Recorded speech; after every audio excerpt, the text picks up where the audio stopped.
Item ಯಾವುದೇ ಇರಲಿ try ಮಾಡಿ ಆಚಿ ಚಿಕನ್ ಮಸಾಲಾ. ಸಿದ್ದರಾಮಯ್ಯನವರು ಬದಲಾದ್ರೆ ಅಹಿಂದ ಕಾಂಗ್ರೆಸ್ ಅನ್ನ ಬಿಟ್ಟು ಹೋಗುತ್ತೆ. ಅಹಿಂದ ಅನ್ನೋದು ಕಾಂಗ್ರೆಸ್ನ ಕೋರ್ ವೋಟ್ ಬ್ಯಾಂಕ್.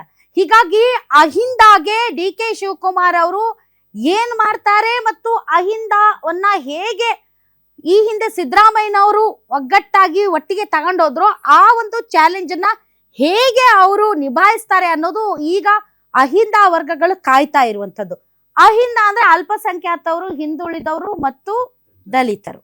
ಸೊ ಈ ನಿಟ್ಟಿನಲ್ಲಿ ದೊಡ್ಡಯ್ಯ ಆನೇಕಲ್ ಅವರೇ, ಅಹಿಂದ ಅನ್ನೋದು ಸಿದ್ದರಾಮಯ್ಯನವ್ರ ಜೊತೆಗೆ ವ್ಯಾನಿಶ್ ಆಯ್ತಾ ಅಥವಾ ಡಿ ಕೆ ಶಿವಕುಮಾರ್ ಅವರಿಗೆ ಅಷ್ಟೊಂದು ಅಹಿಂದ ವರ್ಗಗಳಲ್ಲಿ ಮಾನ್ಯತೆ ಇದೆಯಾ, ಅವ್ರ ಜೊತೆ ಹೋಗುವಂತ ಒಂದು ಮನಸ್ಸು ಮಾಡಿದಾರ? ಹೆಂಗೆ ಇದನ್ನ ಒಟ್ಟಾರೆ ಈ ಸಿನಾರಿಯೋನ ತಾವು ಹೆಂಗೆ ವಿಶ್ಲೇಷಣೆ ಮಾಡ್ತೀರಿ? ಆದ್ರೆ ನಿರೀಕ್ಷೆಗಳಿದೆ ಅಂದ್ರೆ ಬಹಳಷ್ಟು ನಿರೀಕ್ಷೆಗಳಿದೆ. ಅವ್ರು ನಮ್ಮನ್ನ ಯಾವ ರೀತಿ ಜೋಡಿಸ್ಕೊಂಡು ಹೋಗ್ತಾರೆ ಈ ವರ್ಗಗಳನ್ನ ಯಾವ ರೀತಿ, ಯಾಕಂದ್ರೆ ಕಾಂಗ್ರೆಸ್ನ ಕೋರ್ ಓಟೆ ಈ ಅಹಿಂದ ವರ್ಗ. ಅಂಡ್ ಮೋರ್ ಓವರ್ ಸರ್, ಸಿದ್ದರಾಮಯ್ಯನವರು ನಿರ್ಗಮಿಸ್ತಾ ಇರುವಂತ ಸಂದರ್ಭದಲ್ಲಿ ಇನ್ನೇನು ರಾಜೀನಾಮೆ ಘೋಷಣೆ ಮಾಡ್ತಾರೆ ಅಂದಾಗ ವಿಧಾನಸೌಧಕ್ಕೆ ಹೋಗಿ ಹಿಂದುಳಿದ ಜಾತಿ ಸಮೀಕ್ಷೆಯ ಒಂದು ವರದಿಯನ್ನು ಸ್ವೀಕರಿಸಿ ಅಂದ್ರೆ ಸ್ವೀಕರಿಸಿ ಹೋದ್ರು. ಅಲ್ಲ, ಹಾಗಾಗಿ ನಾವು ನಾನು ಮೊದಲೇ ಹೇಳಿದೆ ಯಾಕೆ ಅವರು ಜಾತಿ ಗಣತಿಯನ್ನು ವರದಿ ಎತ್ತಿ ತೊಟ್ಟಿಗೆ ಬಿಸಾಕಿದ್ರು ಅನ್ನೋ ಕಾರಣಕ್ಕೆ ಹೇಳಿದೆ. ಆದ್ರೆ ಕೊನೆ ಗಣಿಗೆಯಲ್ಲಿ ಸಿದ್ದರಾಮಯ್ಯನವರು ಒಂದು ಚೆಕ್ಮೇಟ್ ಇಟ್ಟು ಹೋಗಿದ್ದಾರೆ, ಆ ವರದಿಯನ್ನ ಸ್ವೀಕರಿಸಿ ಬಿಟ್ಟಿದ್ದಾರೆ. ಆದ್ರೆ ಕ್ಯಾಬಿನೆಟ್ ಅಲ್ಲಿ ಅಪ್ರೂವಲ್ ಮಾಡ್ತೀವಿ ಅಂತ ಹೋದಂತ ಸಂದರ್ಭದಲ್ಲಿ ಕ್ಯಾಬಿನೆಟ್ ಮೀಟಿಂಗ್ನು ಆಗದಿದ್ದಂಗೆ ನೋಡ್ಕೊಂಡಿರ್ತಕ್ಕಂಥದ್ದು ಜಗಜ್ಜಾಗಿರ, ಅದೇನು ಕದ್ದು ಮುಚ್ಚಿ ಇರತಕ್ಕಂಥ ವಿಚಾರ ಅಲ್ಲ. ಆದ್ರೆ ಈ ವರ್ಗಗಳು ಡಿ ಕೆ ಶಿವಕುಮಾರ್ ಜೊತೆ ಹೋಗ್ತವಾ ಇಲ್ವಾ ಅನ್ನೋದನ್ನ ನಾವು ಈಗಲೇ ಹೇಳೋಕ್ಕಾಗಲ್ಲ. ಆದ್ರೆ ಹೋಗುತ್ತಾ ಇಲ್ಲ ಅಂತೇಳಿ ನಾವು ಒಂದು ಅಟ್ಲೀಸ್ಟ್ ಒಂದು 6 ತಿಂಗಳಾದ್ರೂ ನಿರೀಕ್ಷೆ ಇಟ್ಕೊಂಡು ಕಾಯಬೇಕಾಗುತ್ತೆ. ಡಿ ಕೆ ಶಿವಕುಮಾರ್ ಅವರು ಹಿಂದುಳಿದ ವರ್ಗಗಳ ಪರ ಯಾವತ್ತಾದ್ರೂ ಇದ್ದ ಅಂತ ಅವ್ರ ಇತಿಹಾಸವನ್ನು ಗಮನಿಸಿ ನೋಡಿದ್ರೆ ಅವ್ರು ಯಾವತ್ತೂ ಹಿಂದುಳಿದ ವರ್ಗಗಳ ಪರ ಇರಲಿಲ್ಲ. ಅವರ ದಾಖಲೆಗಳನ್ನ ನೀವು ಗಮನಿಸ್ಕೊ ಬಂದಂತ ಸಂದರ್ಭದಲ್ಲಿ ಆವನೂರು ವರದಿಯಿಂದ ಹಿಡಿದು ಮೊನ್ನೆ ಬಂದಂತಹ ಇವರು ವರದಿ ತನಕ, ನಾಯಕ್ ವರದಿ, ಕಾಂತರಾಜ್ ವರದಿ ಇರ್ಬೋದು, ನಾಯಕ್ ಇತ್ತೀಚೆಗಿನ ನಾಯಕನ ವರದಿ ತನಕನೂ ಸಹ ಅವರು ಪ್ರತಿ ಹೆಜ್ಜೆಗಳಲ್ಲೂ ಹಿಂದುಳಿದ ವರ್ಗಗಳ ವಿರೋಧಿ ನಡೆಗಳನ್ನೇ ಅವರು ಅನುಸರಿಸ್ಕೊಂಡು ಬಂದಿರೋದ್ರಿಂದ ನಾವೇನೋ ಅವ್ರ ಬಗ್ಗೆ ಬಹಳ ಬೆಟ್ಟದಷ್ಟು ಆಶೆಗಳನ್ನ ಇಟ್ಕೊಂಡಿಲ್ಲ. ಹಿಂದುಳಿದ ವರ್ಗಗಳನ್ನ ನೀವು ಕೈ ಹಿಡಿದು ಹೋಗ್ಲಿಲ್ಲ ಅಂದ್ರೆ ಏನು ಇವತ್ತು ಕಾಂಗ್ರೆಸ್ನ ಕೋರ್ ಓಟ್ ಯಾವ್ದಪ್ಪ ಅಂದ್ರೆ ನಿಮ್ಗೆಲ್ಲ ಗೊತ್ತಿರ್ತಕ್ಕಂಥದ್ದು ಅಹಿಂದ ವರ್ಗನೇ. ನಿಮ್ಗೆ ಮಾದೇವಪ್ಪನ ಆಚೆ ಇಟ್ಟಿರ್ತಕ್ಕಂಥದ್ದು ಇರ್ಬೋದು, ಜಮೀರ್ ಅವ್ರನ್ನ ಆಚೆ ಇಟ್ಟಿರ್ತಕ್ಕಂಥದ್ದು ಇರ್ಬೋದು, ಉತ್ತರ ಕರ್ನಾಟಕದ ಬಹುತೇಕ ಹಿಂದುಳಿದ ವರ್ಗಗಳ MLAಗಳನ್ನ ಮಂತ್ರಿ ಮಂಡಲ ತಗೊಂಡಿರ ಇರ್ತಕ್ಕಂಥದ್ದು ಇರ್ಬೋದು, ಮುನಿಯಪ್ಪ ಅವರ ಕೋಪ ಇರ್ಬೋದು, ರಾಮಲಿಂಗಾರೆಡ್ಡಿ ಅವರ ಕೋಪ ಇರ್ಬೋದು, ಇದನ್ನ ಯಾವ ರೀತಿಯಾಗಿ ಅವರು ಸಮುದಾಯದ ಇಬ್ಬರನ್ನ ಮಿನಿಸ್ಟರ್ ಮಾಡಿದ್ರಲ್ಲ. ಅದು ಈಗ ಕುರುಬ ಸಮುದಾಯ ಒಂದೇ ಹಿಂದುಳಿದ ವರ್ಗ ಅಲ್ಲ. ಕುರುಬ ಸಮುದಾಯಕ್ಕೆ ಅದು ಒಂದು ಮಾನ್ಯ ಮುಖ್ಯಮಂತ್ರಿಗಳ ಕೋಟ, ಇನ್ನೊಂದನ್ನ ನಾನು ಬಹಿರಂಗವಾಗಿ ಹೇಳ್ತೀನಿ, ಅದು ಪೇಮೆಂಟ್ ಕೋಟ. ಅದನ್ನೇನ್ ಕದ್ದು ಮುಚ್ಚಿ ಏನಿಲ್ಲ. ಖಂಡಿತ ಬೈರ್ತಿ ಸುರೇಶನ್ನ ಯಾವ ಹಿಂದುಳಿದ ವರ್ಗಗಳ ನಾಯಕ ಅಂತ ಯಾರು ಕನ್ಸಿಡರ್ ಮಾಡಿದ್ದಾರೆ? ಬೈರ್ತಿ ಸುರೇಶ್ ಹಿಂದುಳಿದ ವರ್ಗ ಸಿದ್ದರಾಮಯ್ಯ ಒಬ್ರು ಪುತ್ರ, ಅದೇನೇ ಇರ್ಲಿ ನೀವು ಬೈರ್ತಿ ಸುರೇಶ್ನ ಅಹಿಂದ ವರ್ಗಗಳು ಯಾವತ್ತೂ ನಾಯಕ ಅಂತ ಅವ್ರು ಕನ್ಸಿಡರೇ ಮಾಡಿಲ್ಲ, ನಾವು ಮಾಡಕ್ ಸಾಧ್ಯನೂ ಇಲ್ಲ. ನೀವು ಬೇಕಾದ್ರೆ ನೀವು ಈಶ್ವರಪ್ಪನ ಹಿಂದುಳಿದ ವರ್ಗ ನಾಯಕ ಅಂತೇಳಿ ನಾನು ಒಪ್ಕೊಂತೀನಿ, ವಿಶ್ವನಾಥ್ ಅವ್ರನ್ನ ಹಿಂದುಳಿದ ನಾಯಕ ಅಂತೇಳಿ, ಮಾದೇವಪ್ಪ ಅವ್ರನ್ನ ಹಿಂದುಳಿದ, ಜಾರಕಿಹೊಳಿ ಅವ್ರನ್ನ ಹಿಂದುಳಿದ ನಾಯಕ ಅಂತೇಳಿ ನಾವೆಲ್ಲ ಒಪ್ಕೋಬಹುದು. ಅಧ್ಯಕ್ಷರು ಮಾಡಿದ್ದಾರೆ ನಾನು ಮೊದಲೇ ಹೇಳಿದೆ, ಅವ್ರಿಗೂ ಸ್ಟಾರ್ಟಿಂಗ್ ಅಲ್ಲೇ ಹೇಳಿದೆ, ಹರಿಪ್ರಸಾದ್ ಅವ್ರನ್ನ ಈಗ ಆಲ್ರೆಡಿ ಒಪ್ಕೊಂಡಿದೆ. ಆದ್ರೆ ಅವ್ರನಿಂದ ಕಾಂಗ್ರೆಸ್ಗೆ ಏನಾದ್ರು ಪ್ಲಸ್ ಆಗ್ತದ ಮೈನಸ್ ಆಗ್ತದ ಅಂದ್ರೆ ಸೂಕ್ಷ್ಮವಾಗಿ ಗಮನಿಸ್ತಾ ಹರಿಪ್ರಸಾದ್ ಅವರ ಹೇಳಿಕೆಗಳು ನಾವು ಗಮನಿಸ್ತಾ ಹೋದ್ರೆ ಅದು ಕಾಂಗ್ರೆಸ್ ಮೈನಸ್ ಹೊರತು ಅದೇನು ಪ್ಲಸ್ ಆಗುತ್ತೆ ಸ್ವಲ್ಪ ಮೈನಸ್ ಆಗ್ಬೋದು. ಅದೇ ಅವರ ಹೇಳಿಕೆಗಳು ಈಗ ನೆನ್ನೆನೇ ಹೇಳಿದ್ರಲ್ಲ, ಅಧಿಕಾರ ಬೇಕಾಗಿರ್ತಕ್ಕಂಥವ್ರು ಡಿ ಕೆ ಶಿವಕುಮಾರ್ ಹಿಂದೆ ಹೋಗಿ ಪಾರ್ಟಿ ಕಟ್ಟಬೇಕಾಗಿರೋ ನನ್ನಿಂದೆ ಬನ್ನಿ ಅಂದ್ರೆ ಅಲ್ಲೇ ಡಿವೈಡ್ ಮಾಡ್ತಾ ಇದ್ದಾರೆ. ಆ ಡಿವೈಡ್ ಅಂಡ್ ಪಾಲಿಸಿನ ಇಟ್ಕೊಂಡು ರಾಜಕಾರಣ ಮಾಡೋದು ಬಹಳ ಕಷ್ಟ ಆಗ್ತದೆ. ಆದ್ರೆ ಹಿಂದುಳಿದ ವರ್ಗಗಳ ನಿರೀಕ್ಷೆಗಳನ್ನ ನಾವು ಆವನೂರು ವರದಿ ಕಾಲದಿಂದ ಕಂಪ್ಲೀಟ್ ಮಾಡ್ಬಿಡ್ತೀನಿ. ಒಂದೇ ಒಂದು ನಿಮಿಷ, ಜಾತಿ ಗಣತಿಯನ್ನ ಅಕ್ಸೆಪ್ಟ್ ಮಾಡಿ ಅಲ್ಲಿಗೆ ಬರ್ತಾ ಇದ್ದೀನಿ. ಆವನೂರು ವರದಿಯಿಂದ ಇಲ್ಲಿ ತನಕ ಸಹ ಹಿಂದುಳಿದ ವರ್ಗಗಳು ಯಾವ ರೀತಿಯಾಗಿ ಬಳಲಿದಾವೆ, ಅವರು ಎಜುಕೇಶನ್ ಸಿಸ್ಟಮ್ ಅಲ್ಲಿ ಎಷ್ಟು ಡ್ರಾಪ್ ಔಟ್ ಆಗಿದ್ದಾರೆ, ಅವರು ಉದ್ಯೋಗದಲ್ಲಿ ಎಷ್ಟು ಹಿಂದುಳಿದಿದ್ದಾರೆ, ಮತ್ತು ಆರ್ಥಿಕವಾಗಿ ಅವರ ಇರತಕ್ಕಂಥ ಜಮೀನುಗಳ ಸಂಖ್ಯೆ ಎಷ್ಟು, ಇವನ್ನೆಲ್ಲವನ್ನು ಅಲ್ಲಿಂದ ಆವನೂರು ವರದಿಯಿಂದ ಇಲ್ಲಿ ತನಕನೂ ಸಹ ಅಂಕಿಅಂಶಗಳಿದೆ.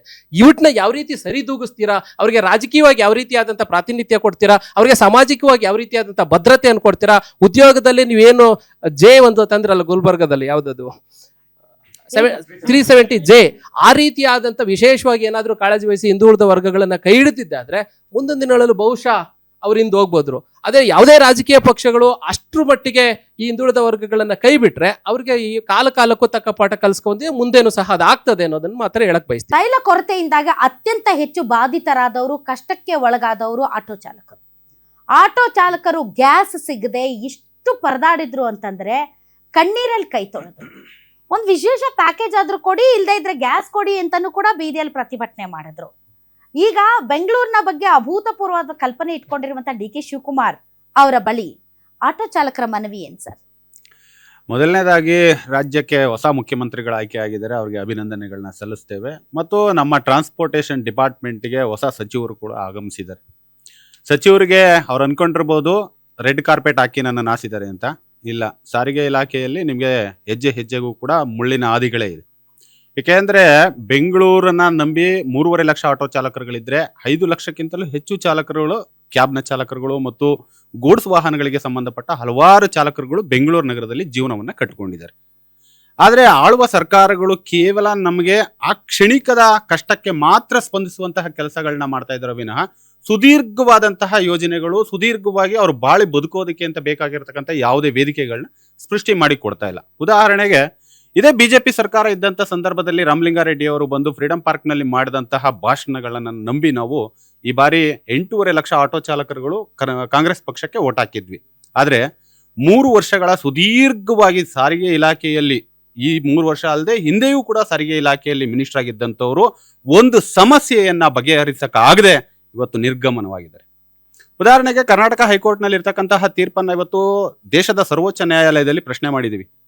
ಈ SLP ವಿಚಾರವಾಗಿ ರಾಜ್ಯ ಸರ್ಕಾರದಕ್ಕೆ ಈಗ ಹೊಸದಾಗಿ ಬರ್ತಾ ಇರ್ತಕ್ಕಂಥ ಸಚಿವರು ಚಾಲಕರಿಗೆ, ಅದರಲ್ಲೂ ಕರ್ನಾಟಕದಲ್ಲಿ ಇರ್ತಕ್ಕಂಥ 8.5 ಲಕ್ಷ ಆಟೋ ಚಾಲಕರು ಮತ್ತು 5 ಲಕ್ಷಕ್ಕಿಂತಲೂ ಹೆಚ್ಚು ಕ್ಯಾಬ್ನ ಚಾಲಕರು ಮತ್ತು ಲಗೇಜ್ ಆಟೋಗೆ ಸಂಬಂಧಪಟ್ಟ ಎಲ್ಲ ಚಾಲಕ ವರ್ಗಕ್ಕೂ ಕೂಡ ಬಹುದೊಡ್ಡ ಕಂಟಕವಾಗಿ ನಿಂತಿರ್ತಕ್ಕಂತಹ ಕಾರ್ಪೊರೇಟ್ ಕಂಪನಿಗಳ ವಿರುದ್ಧವಾಗಿ ರಾಜ್ಯ ಸರ್ಕಾರ ಯಾವ ಹೆಜ್ಜೆಯನ್ನ ಇಡುತ್ತೆ ಅಂತಕ್ಕಂಥದ್ದು ಅತಿ ಸೂಕ್ಷ್ಮವಾಗಿ ನಾವು ಕಾಣ್ತಾ ಇದೀವಿ.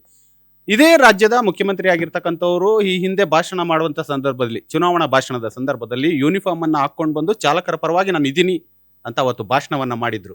ಆದ್ರೆ ಉಪಮುಖ್ಯಮಂತ್ರಿಗಳಾಗಿದ್ರು, ಇವತ್ತು ಮುಖ್ಯಮಂತ್ರಿಗಳೇ ಆಗಿದ್ದಾರೆ.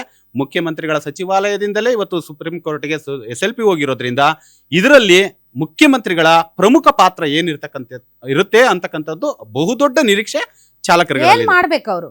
ಎಸ್, ಈಗ ಏನ್ ರೆಡ್ ಕಾರ್ಪೆಟ್ ಕಂಪನಿಗಳು ಅನಧಿಕೃತವಾಗಿ ನಡೀತಿರ್ತಕ್ಕಂತಹ ಸೇವೆಗಳು, ಉದಾಹರಣೆಗೆ ಕರ್ನಾಟಕದಲ್ಲಿ ಕನ್ನಡಿಗನ ಸಾರ್ವಭೌಮ ಅಂತ ನಾವೆಲ್ಲವೂ ಕೂಡ ಹೇಳ್ತೀವಿ. ನವೆಂಬರ್ನಲ್ಲಿ ಮೊದಲನೇದಾಗಿ ಕನ್ನಡ ರಾಜ್ಯೋತ್ಸವವನ್ನು ಆಚರಣೆ ಮಾಡ್ತಕ್ಕಂಥದ್ದು ಆಟೋ ಚಾಲಕರು. ಆದ್ರೆ ಇವತ್ತು ಕನ್ನಡಿಗರನ್ನೇ ಕಡೆಗಣನೆ ಮಾಡಿ ಬೇರೆ ಬೇರೆ ರಾಜ್ಯದ ವ್ಯಕ್ತಿಗಳು, ಅದರಲ್ಲೂ ಬಾಂಗ್ಲಾದಿಂದ ಬಂದಿರತಕ್ಕಂಥವ್ರನ್ನ ಈ ವೃತ್ತಿಗೆ ತಗೊಂಡು ಬಂದು ರೆಡ್ ಕಾರ್ಪೆಟ್ ಕಂಪನಿಗಳು ಇಡೀ ಕನ್ನಡಿಗರನ್ನ ಹೊರದಬ್ಬುವಂತ, ಬೆಂಗಳೂರು ನಗರದಿಂದ ಹೊರದಬ್ಬುವಂತ ಕೆಲಸಗಳನ್ನ ಮಾಡ್ತಾ ಇದೆ.